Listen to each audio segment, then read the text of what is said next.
It is crucial to address terminology at the outset. Historically, European colonizers used terms like Red Indians to refer to the indigenous peoples of North America. This label, rooted in colonial misconception and racial categorization, is now widely recognized as outdated, inaccurate, and potentially offensive. Modern scholarship emphasizes using specific cultural or tribal names where possible: Cahokian, Natchez, Caddo, or the broader, more respectful terms Native Americans or Native North Americans when referring to the diverse societies inhabiting the continent prior to European contact. In the quiet heartland of ancient North America, a great civilization rose long before European sails touched the shores. From around 800 to 1600 CE, the Mississippian people built cities of earth and spirit, thriving along the winding rivers and fertile valleys of the Mississippi Basin. By the 13th century, their culture reached its height, centered around places like Cahokia, a vast and bustling city with thousands of residents, larger in its time than many European capitals. Cahokia and other towns were not haphazard collections of huts, but carefully planned communities. At their center stood immense flat-topped mounds, some used as platforms for temples or the homes of leaders, others for burials or rituals. These mounds, like the towering Monk's Mound, were built entirely by human hands, earth moved one basket at a time. From their summits, one could look out across wide plazas, neat rows of houses, and the pale shimmer of rivers in the distance. People lived in rectangular homes made from wooden frames, woven with vines, and plastered with mud. Roofs were thatched with tall prairie grasses.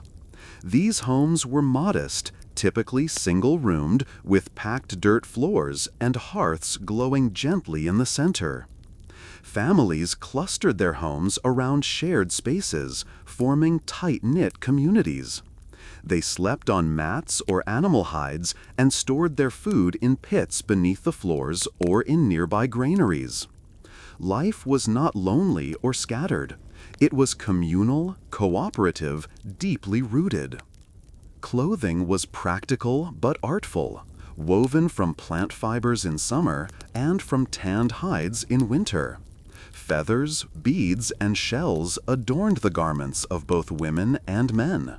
Body painting and tattoos were common, bearing designs with spiritual or tribal meaning.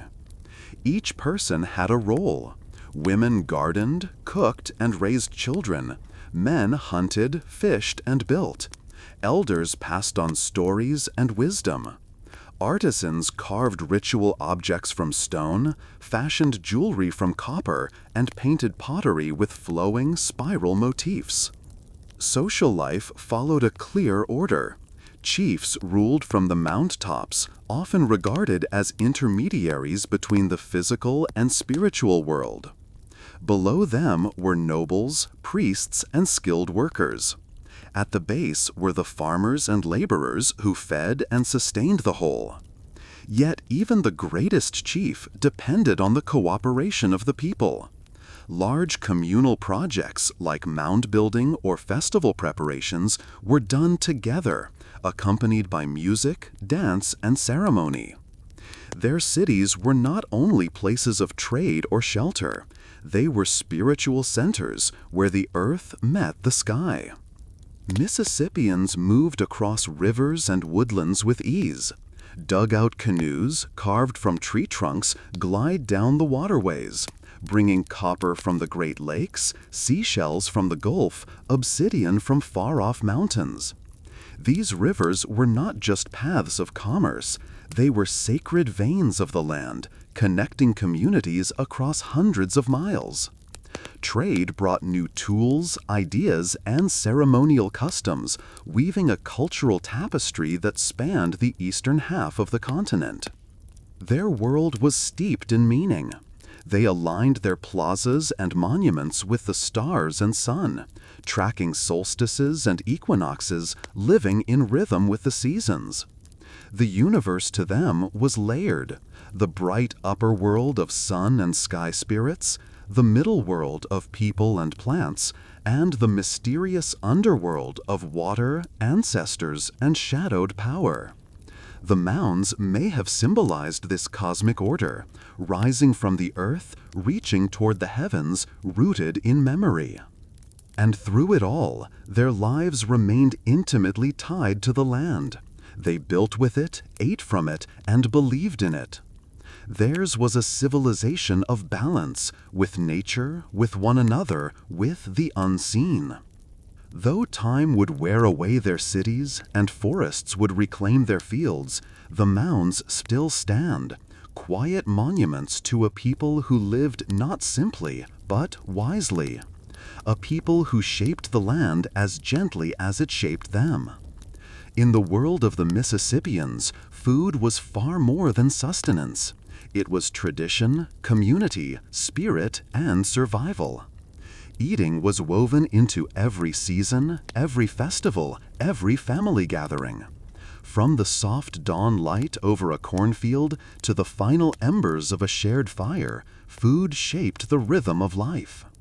Despite the reverent tone often used to describe the Mississippian people, with their massive mounds, sacred ceremonies, and intricate societies, daily life among the Mississippians likely involved plenty of laughter, playful teasing, and moments that would feel surprisingly familiar and amusing to us today.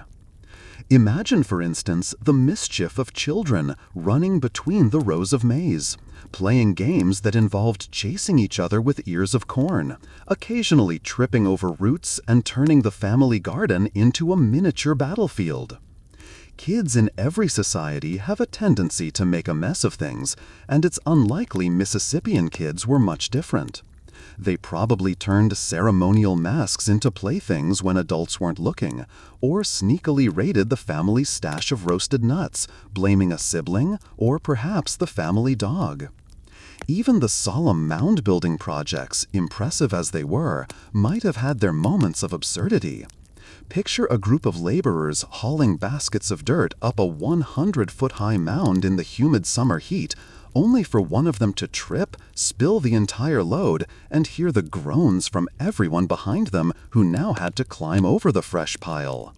Grumbles turned into jokes, jokes turned into chants. Someone probably got a nickname they never lived down, like Muddyfoot or Basket Dropper. Among community members, nicknames and playful teasing were likely part of everyday life. In societies with close-knit ties, people had a way of remembering each other's best and worst moments with gentle humor. Maybe someone famous for falling asleep during important ceremonies earned a reputation as the great dreamer.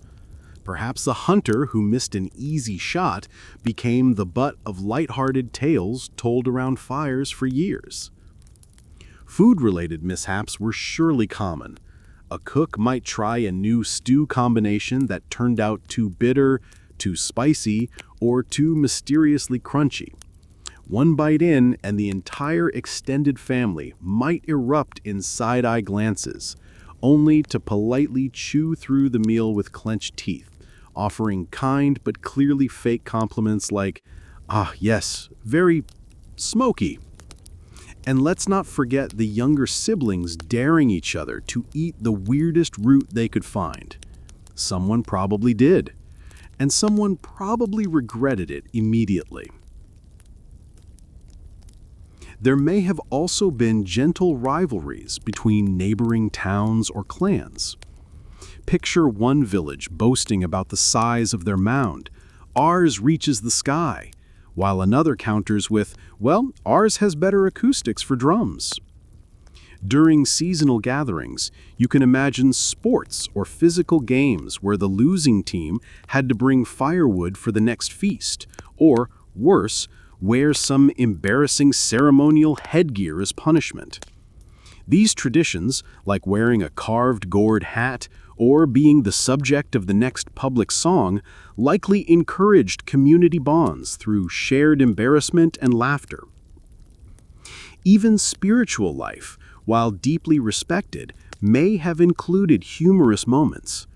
Imagine a ceremony disrupted by a sudden gust of wind that blew away feathers, cloaks, or painted ashes in the wrong direction. Or an apprentice shaman mixing up chants, accidentally invoking the spirit of the river when they meant to bless a field of squash. A village elder might chuckle softly and shake their head, correcting the error with a patient smile, while others tried not to laugh outright. The Mississippian world also likely included trickster tales, stories of animals or spirits who bent the rules, played tricks, or challenged the proud. Trickster figures are common in indigenous storytelling across the Americas, often teaching moral lessons through humor. Perhaps there was a tale of the deer who outwitted a lazy hunter, or the owl spirit who convinced a greedy man to give away all his food. These stories were not only entertainment, but tools for teaching children and making sense of the world, with a sly wink to human nature.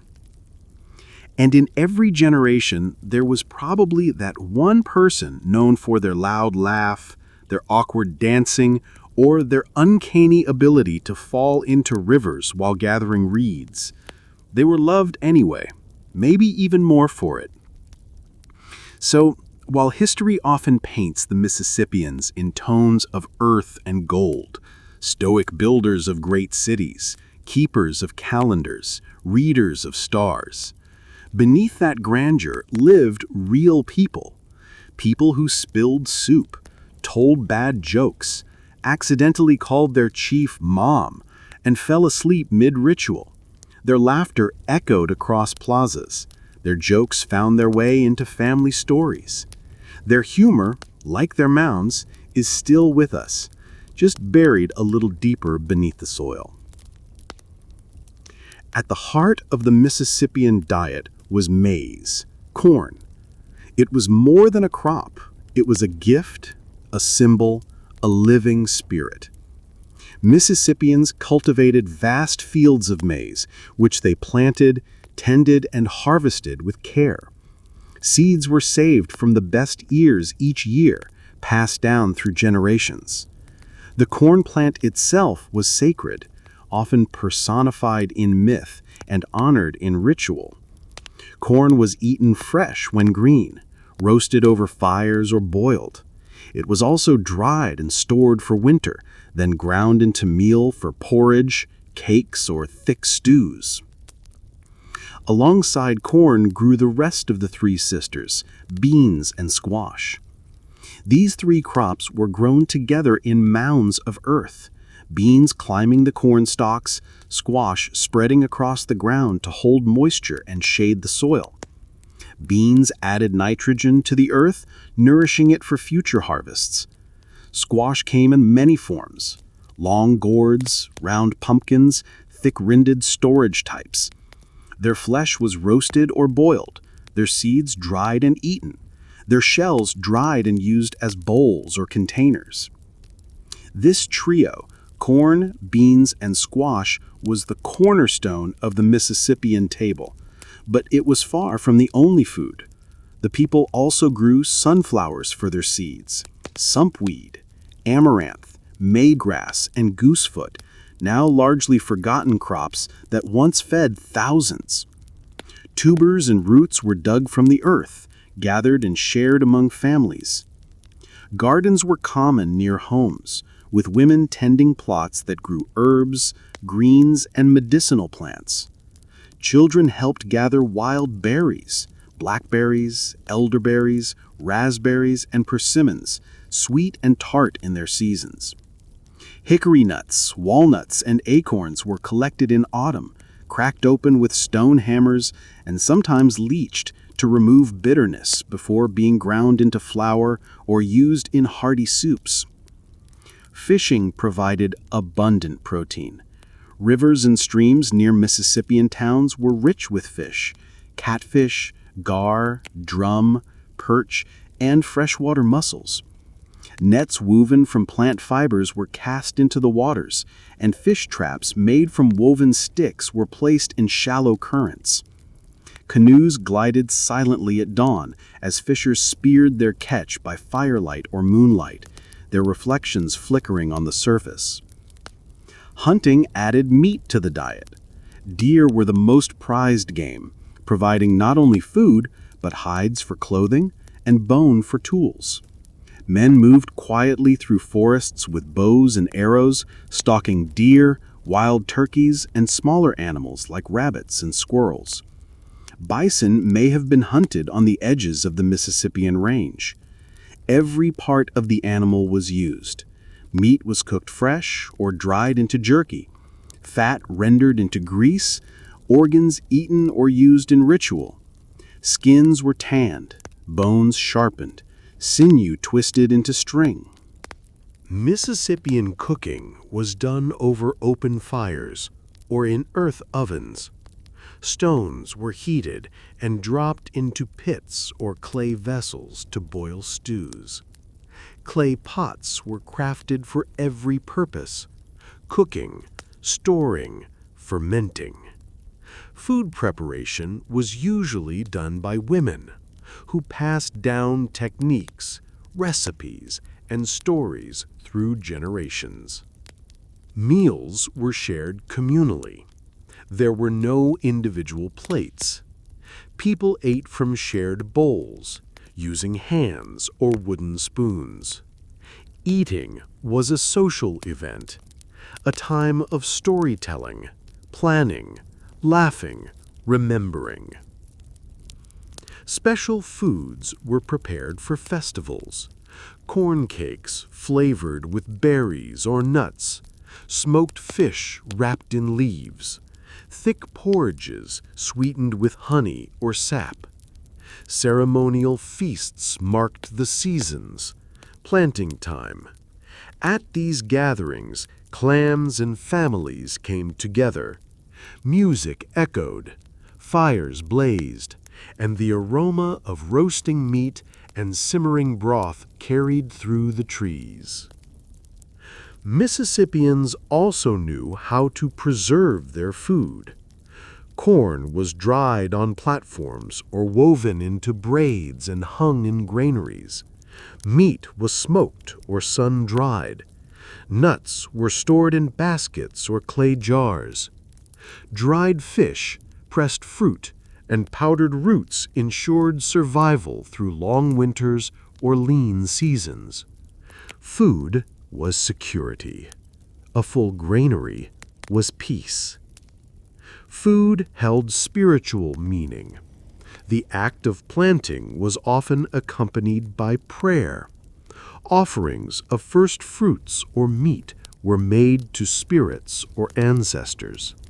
Some foods were believed to have protective power, others to bring visions.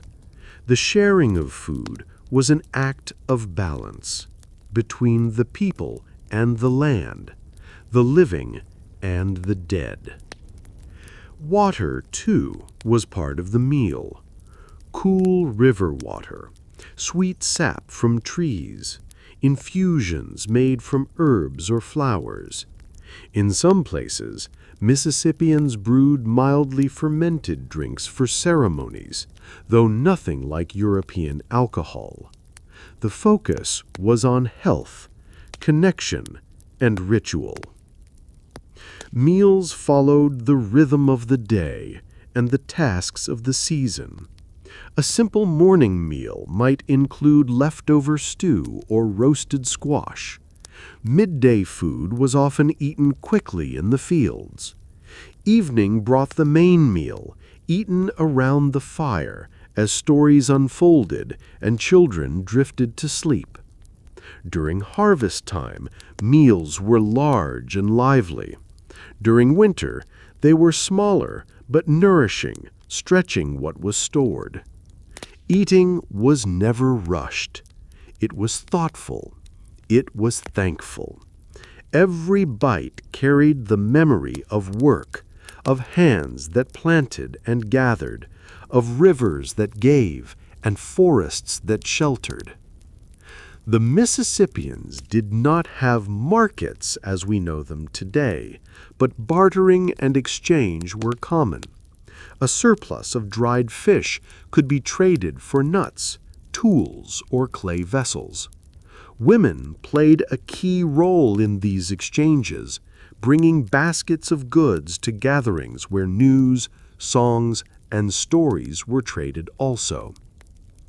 Children were fed gently, given mashed roots or ground corn, then small bites from the family pot. Elders were honored with soft foods and the first servings. Hospitality was sacred. A guest was always fed, even if food was scarce.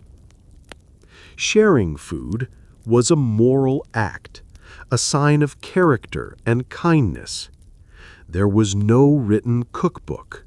Recipes lived in memory, passed from mother to daughter, grandmother to child. Ingredients varied by region, by season, by family tradition. Yet the heart of the cuisine remained seasonal, fresh, communal, respectful. The decline of Mississippian society came slowly, over generations. Environmental changes, resource pressures, and shifting alliances all played a role. But their foodways, their knowledge of the land, and their sense of gratitude toward the earth endured. These traditions live on among the descendants of the Mississippian peoples, in the food of the Choctaw, Chickasaw, Creek, and other native nations today. To eat in the Mississippian way was to live in harmony with the seasons, with one another, with the spirit of the land. It was more than a meal. It was memory. It was prayer.